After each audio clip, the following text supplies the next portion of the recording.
Une des grandes qualités d'Illustrator est sa faculté à pouvoir déformer, agrandir, pivoter des objets sans aucune perte de qualité, sans aucune incidence sur des pixels qui n'existent pas. Il est ainsi possible de faire pivoter, d'agrandir, de réduire, de déformer ou encore de faire des effets de miroir sur l'ensemble des objets, en s'affranchissant de tout problème de qualité. Dans cette vidéo, nous allons travailler sur la mise à l'échelle et la déformation.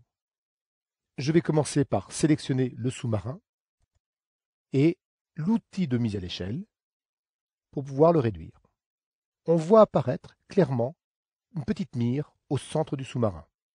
Ce sera la référence de notre transformation. Je m'en éloigne un petit peu, je clique et je glisse pour pouvoir réduire ou agrandir le sous-marin. Notez au passage que l'agrandissement ou la réduction se font sans respect de l'homothétie. Pour cela, il suffit de maintenir la touche majuscule enfoncée pour s'affranchir des problèmes de dimension. Il est toujours possible également de déplacer la mire de référence et de la positionner par ailleurs pour pouvoir faire une mise à l'échelle par rapport à ce point. Je reprends mon outil de sélection et vais sélectionner le deuxième sous-marin. Nous allons voir une seconde méthode de mise à l'échelle, tout simplement en effectuant un double clic sur l'outil de mise à l'échelle. Le dialogue qui apparaît me permet de faire une mise à l'échelle proportionnelle ou différenciée de l'objet. Ainsi, si je demande une valeur à 50%, la touche tabulation me permet de passer dans le champ suivant et la case d'aperçu de visualiser le résultat. J'ai ainsi rentré une valeur fixe et suis assuré d'obtenir un résultat précis. Je valide donc cette option. Je reprends mon outil de sélection et je peux sélectionner n'importe quel sous-marin et le déplacer à ma guise. Nous allons voir maintenant l'outil de déformation. Cet outil se cache derrière l'outil de mise à l'échelle. Vous maintenez le bouton de la souris enfoncé et vous pouvez atteindre ce deuxième outil. Pour l'utilisation de cet outil, je vais utiliser une des caisses en bois sur le côté. Je prends mon outil de sélection, je la sélectionne. Je redemande mon outil de transformation.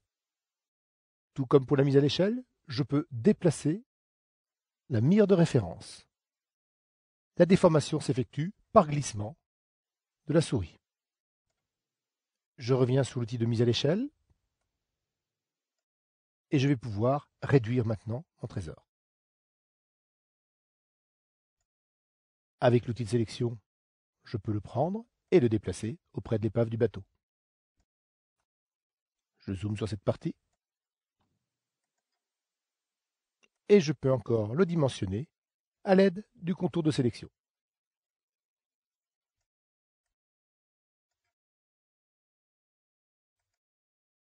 L'ensemble de ce que nous venons de faire peut être réalisé avec l'outil de transformation manuelle.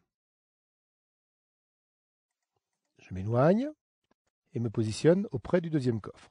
Je le sélectionne et je choisis l'outil de transformation manuelle. Cet outil me permet de réaliser une rotation tout simplement par un clic et glisser en dehors de la zone sélectionnée. Je peux également, par les poignées externes, réduire, modifier la mise à l'échelle. Elle s'effectue par rapport au point opposé. La touche majuscule me permet de garder la proportion éventuellement. Si je le souhaite, je peux choisir le point central pour la mise à l'échelle, tout simplement en appuyant sur la touche Alt. À ce moment-là, la mise à l'échelle s'effectue par rapport au centre de la sélection, tout comme la rotation. Je reprends ma poignée extérieure, je clique et je glisse pour toujours redimensionner mon objet. Mais si vous êtes sur un PC, vous appuyez sur la touche CTRL, sur la touche pomme commande pour un Macintosh, et vous allez pouvoir à ce moment-là obtenir la possibilité de déformer l'objet, le tordre totalement. Je me positionne sur le point de mise à l'échelle, je clique, je glisse, et si vous choisissez d'appuyer sur la touche CTRL si vous êtes sur PC ou encore la touche commande si vous êtes sur un Macintosh, votre outil se transforme en un outil de torsion qui vous permettra de tordre effectivement la zone comme vous le souhaitez. Vous voyez comme quoi Illustrator vous permet de travailler soit de façon ludique et visuelle, soit de façon très précise par l'intermédiaire de paramètres.